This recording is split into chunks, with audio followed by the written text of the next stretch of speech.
Assalamualaikum warahmatullahi wabarakatuh. Di sini kami dari kelompok 7 akan mempresentasikan hasil kerja kelompok kami yang beranggotakan saya Nadilatul Maula dengan NIM 20108110007, Winanda Taufani Alivia dengan NIM 20108111018, Jasmine Konita Wardana dengan NIM 20108111025 yang berjudul Dasar-Dasar Komunikasi Lintas Budaya.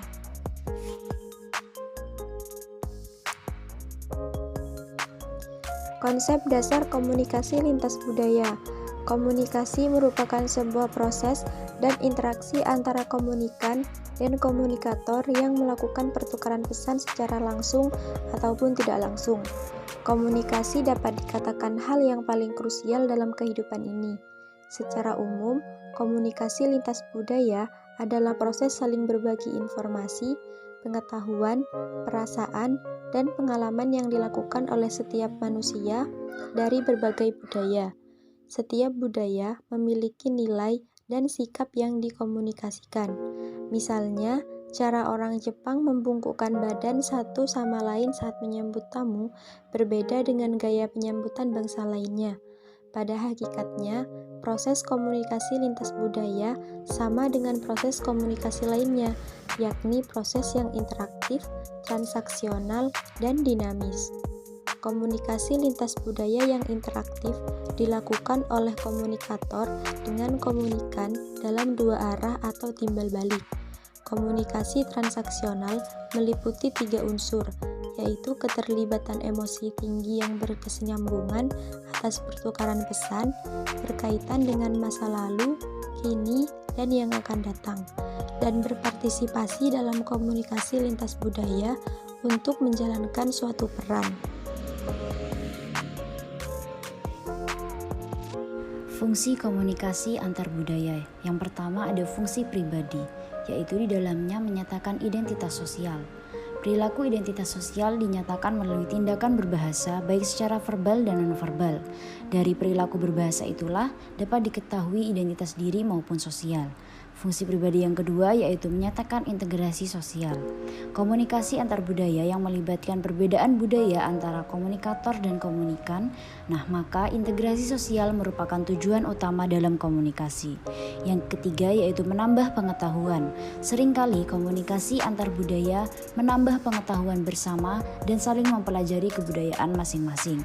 Yang kedua yaitu fungsi sosial. Di dalam fungsi sosial ada fungsi pengawasan di mana praktek komunikasi antar budaya di antara komunikator dan komunikan yang berbeda kebudayaan berfungsi untuk saling mengawasi. Yang kedua yaitu menjembatani. Dalam proses komunikasi antar budaya, maka fungsi komunikasi yang dilakukan antara dua orang yang berbeda budaya yaitu merupakan jembatan atas perbedaan di antara mereka. Yang ketiga, sosialisasi. Nilai fungsi sosialisasi merupakan fungsi untuk mengajarkan dan memperkenalkan nilai-nilai budaya suatu masyarakat kepada masyarakat lain. Dan yang terakhir yaitu menghibur. Fungsi menghibur juga sering tampil dalam proses komunikasi antar budaya. Misalnya, menonton tarian dari kebudayaan lain. Hiburan tersebut termasuk dalam kategori hiburan antar budaya. Dimensi komunikasi lintas budaya. Masing-masing dimensi memiliki dampak yang signifikan pada semua bentuk komunikasi. Dimensi yang pertama yaitu orientasi individu dan kolektif. Budaya individualis mengajarkan anggota pentingnya nilai-nilai individu seperti kekuasaan, prestasi, hedonisme, dan stimulasi. Sebuah budaya kolektivis mengajarkan anggota pentingnya nilai-nilai kelompok seperti kebajikan, tradisi, dan konformitas. Yang kedua, dimensi budaya konteks tinggi dan rendah. Seorang komunikator konteks tinggi adalah orang yang memberikan instruksi dan komentar melalui saran secara tidak langsung, dan informasi komunikasi terkandung secara implisit. Budaya konteks tinggi juga budaya kolektivis, di mana budaya-budaya ini memberikan penekanan besar pada hubungan pribadi dan kesepakatan lisan. Budaya konteks rendah juga budaya individualis. Budaya-budaya ini kurang menekankan pada hubungan pribadi dan lebih menekankan pada penjelasan verbal dan eksplisit. Yang ketiga ada pengaruh kekuasaan yang tinggi dan rendah. Dalam beberapa budaya, kekuasaan terkonsentrasi di tangan segelintir orang dan ada perbedaan besar antara kekuasaan yang dipegang oleh orang-orang ini dan kekuasaan warga negara biasa. Ini disebut budaya jarak jauh. Dalam budaya jarak rendah, kekuasaan lebih merata di seluruh warga negara. Yang keempat ada budaya maskulin dan feminin. Dimensi ini mengkaji peran gender dalam suatu masyarakat dan berkonsentrasi pada aspek sosiologis daripada aspek biologis.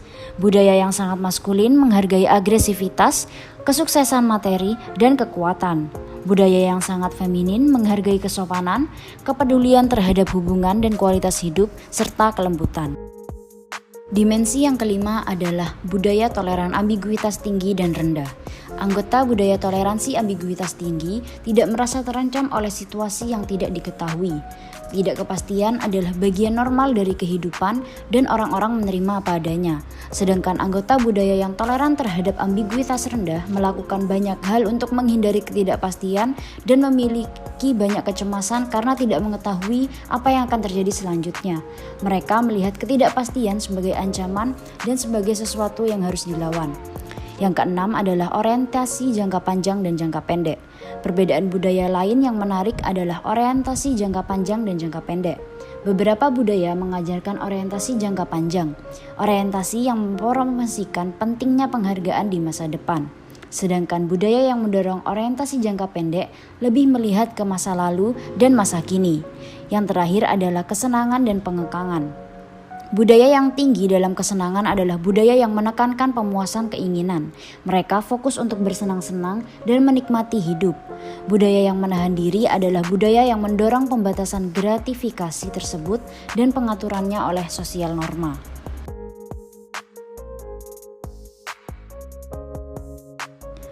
Jenis-jenis komunikasi nonverbal dalam berbagai budaya. Yang pertama ada gestur dan budaya, yang kedua ada ekspresi wajah dan budaya, yang ketiga ada budaya dan kontak mata, kemudian ada warna dan budaya, yang kelima terdapat sentuhan dan budaya, kemudian ada para bahasa, keheningan dan budaya, dan yang terakhir adalah waktu dan budaya.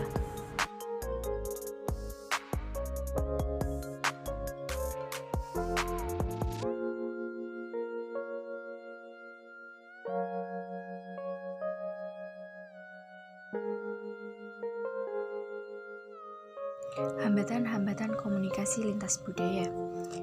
Hambatan komunikasi atau yang juga dikenal sebagai communication barrier adalah segala sesuatu yang menjadi penghalang untuk terjadinya komunikasi yang efektif, menurut Chaney dan Martin pada tahun 2004. Hambatan dalam komunikasi antar budaya mempunyai bentuk seperti sebuah gunung es yang terbenam di dalam air, di mana hambatan komunikasi yang ada terbagi dua menjadi yang di atas air above waterline dan di bawah air below waterline. Faktor-faktor hambatan komunikasi antar budaya yang berada di bawah air atau below waterline adalah faktor-faktor yang membentuk perilaku atau sikap seseorang. Hambatan semacam ini cukup sulit untuk dilihat atau diperhatikan. Jenis-jenis hambatan semacam ini adalah seperti persepsi, norma, stereotip, filosofi bisnis, aturan, jaringan, nilai, dan grup cabang. Merujuk pada Chaney dan Martin, terdapat 9 jenis hambatan komunikasi antar budaya yang berada di atas air atau above waterline. Yang pertama ada fisik, budaya, persepsi, motivasi, pengalaman, emosi, bahasa, nonverbal, dan kompetisi. Isu-isu kontemporer komunikasi lintas budaya. Dalam berkomunikasi dengan konteks keberagaman kebudayaan kerap terjadi masalah atau hambatan seperti penggunaan bahasa, lambang, nilai, atau norma masyarakat dan sebagainya. Padahal syarat terjalinnya hubungan itu adalah saling pengertian dan pertukaran informasi atau makna antar satu dengan yang lainnya.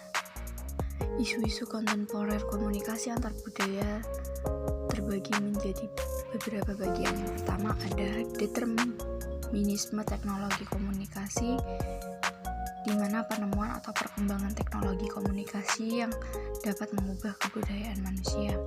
Yang kedua ada teknologi komunikasi dan informasi, yaitu istilah umum yang menjelaskan teknologi apapun yang membantu manusia dalam membuat, mengubah, menyimpan, serta mengomunikasikan dan atau menyebarkan suatu informasi.